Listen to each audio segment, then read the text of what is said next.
The internet is not happy right now at Ubisoft after an executive, Philippe Tremblay, who is the director of subscriptions, basically came out and made some comments, and the too long didn't read of it, is that he feels gamers should be getting comfortable not actually owning their games. The short end of the stick, that subscription service models in this digital age means you don't own anything and that you should be okay with that. And this is a touchy subject in recent weeks, especially because we're starting to see that this digital age is becoming a little bit more prominent than what some of us would like. So video game ownership is a huge piece of discussion right now, and this whole rebranding of Ubisoft Plus to have different tiers as the classics and for a certain price, this is the norm. Unfortunately, we don't like it. I remember there was a time when the Wii and the Wii U came out. I did not like having to buy WiiWare or virtual console games just for the fact that they were digital only. I was kind of like, no, I don't want that. I want to own my physical games. And I'm going to be honest, in recent times, I've kind of grown to accept buying digital stuff, especially if I want to play stuff early or get some kind of bonus stuff, but it still is not a good feeling inside that at any time they could just delist a game. We've seen that in recent weeks where games are just becoming delisted, and at times, sometimes even if you own the physical version, if it's some kind of online-based game like the Friday the 13th game, you're not going to have access to it anymore because it could just be delisted. And unfortunately, that's some of the small print we see in the license agreement that we get when we purchase a game and you tap A to move forward to start your game. That's all in there. It's all in there. But should we get comfortable with not owning our games? Let's go ahead and talk about that because it's making waves in the gaming community. This ain't in real like a new idea. Again, we're just starting to notice it because we're starting to see a lot more of this digital age kind of, I guess, be a little bit prominent, especially when stores like Best Buy are starting to remove access to actual software and music CDs. You know, back in the day, times were simpler. We used to just get our Nintendo tapes, right? And be able to play them and pop them in, and they'd start as good as gold. But then once Netflix started to happen, and we started seeing streaming services like Game Pass and things like that, companies are shifting towards these because, let's be honest, it's less cost having to produce video game cartridges. It gives them more control over the product. They have more say over, I guess, the secondary market. There's not as much pre-owned stuff out there that they miss out on getting revenue. It's for more money, essentially, because these digital games cost usually about the same as a full retail game until they go on sale, which at times, sometimes some of these games never go below a certain price. But it is a little uneasy when you start to see places like Best Buy that are slowly phasing out physical media. WWE is another example of a company that just stopped producing DVDs and Blu-rays because they got the whole WWE network. It's all in the cloud, guys. Everything's in the cloud. Xbox, PlayStation, they got their own little services with PlayStation Plus and Xbox Game Pass. It's all part of it, guys. I think with video games, we're coming to a halt in this next generation, especially when we're seeing like whatever the next iteration of the PlayStation, the Xbox, and the Nintendo are going to be.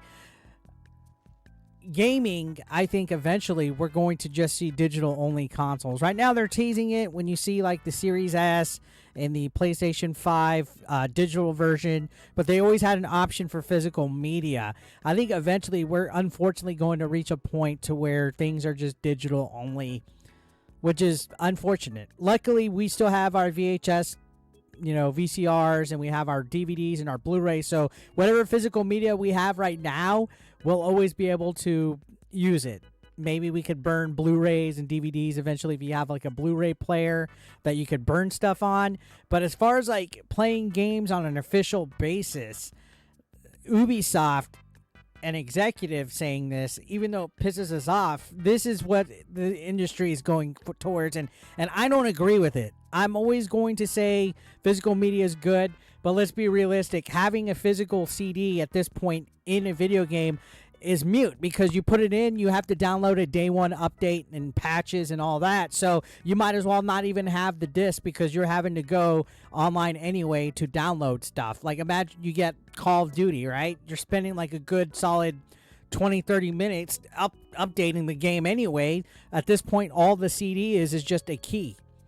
So this day and age in modern gaming, it seems like there's actually no point to having it other than it taking up storage space. I'm not agreeing with that. I'm not saying that digital should be the norm, but let's be real. There's a lot of casual gamers out there that don't give a shit whether they own stuff or not. It tends to be just collectors that care about that. So, yeah, you need downloads for these discs and these cartridges and stuff at times, and it's frustrating. I remember the first time I put in the Wii U, I was like, what the heck is this? I got to download and install stuff. So we don't own the game in a traditional sense regardless. It's a key to have access to something that we are licensing that's on a server. So games that have online connections constantly, that rely on online connections, we don't own it. You know, servers can go down. Then what do? Games no longer get supported. What do we do? Like one of the WWE games from not too long ago, not even 2 years ago, no longer supported. We have the first Overwatch game. We had a few other games that you don't have access to, even if you spend it items, money on items and microtransactions. You don't have access to those games. You know, the Wii U, the 3DS, those things have features that are online that are no longer available.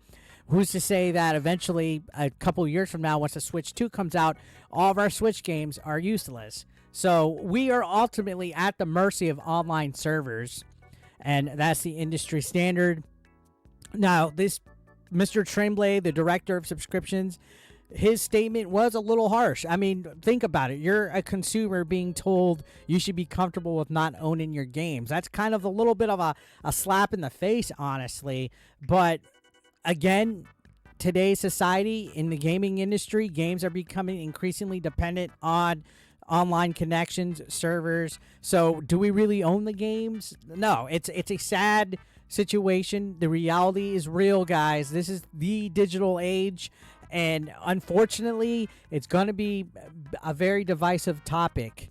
There's one good thing about this, and I remember just a decade ago, it seemed like people were super anti-emulation, and to an extent, there's still people that are anti-piracy and emulation and things like that. There's a lot of questionable reasons about it, but ultimately, there is benefits to it. It's a form of preservation. What if your Atari games that you have right now, like your Atari 2600 games, they're all completely disc rotted. None of them are going to work. Even the console's not going to work. That's going to be the only way to play some of these older games. But imagine some of these games that had servers gone, like Mario Kart Wii. You can't ever play that without having some kind of modified online server that people created. You're going to have to eventually emulate all this stuff. And I think that's another side that's unofficially starting to take over as well as an answer. I know, again, there's a lot of people that don't like emulation, especially when it comes to certain games. I've never understood that. If it's retro, in my opinion, it's more than fine to go and get some NES games and emulate it and play it, for the sake of having access to games that you might not be able to afford and stuff like that. When it's modern games, like let's say when GTA 6 comes out, I don't believe in pirating brand new stuff, and that's just a huge gray area right there. But when you think about us moving forward, how everything is relying on a digital era of gaming, and there's consoles that are going to not be having physical drives eventually, because trust me, it's coming. I bet you the PlayStation 6 is not going to have a disc at all, and we're not going to like it. And this whole idea of game ownership is evolving to something that we've never seen before, guys. Unfortunately, us kids that were born in the 70s and 80s and 90s, we're getting phased out with the way that we used to operate with our entertainment. Whether it's music, movies, TV, it's all digital now. It's all streaming. And for the most part, you could all do it on your phone. Isn't that wild? Imagine being a kid in the 80s, having a phone that you can game, listen to music, and watch TV and movies on through apps. It's fucking wild. So Ubisoft, I don't know. This is a double-edged sword. When you think about their Ubisoft Plus, they don't have as much output or of games. They don't really bring that many games out. I think within the last few years, they really haven't been producing. They're only getting back into the swing of things with Avatar and Prince of Persia right now. But when you think of the price points where it's like $17.99, and then you look at something like a Game Pass, now we're having to compare streaming services and see which one is a little bit more reasonable or affordable for what we're looking for in a game service. And that's what it's going to come down to when you're looking at how companies like Microsoft are buying up studios.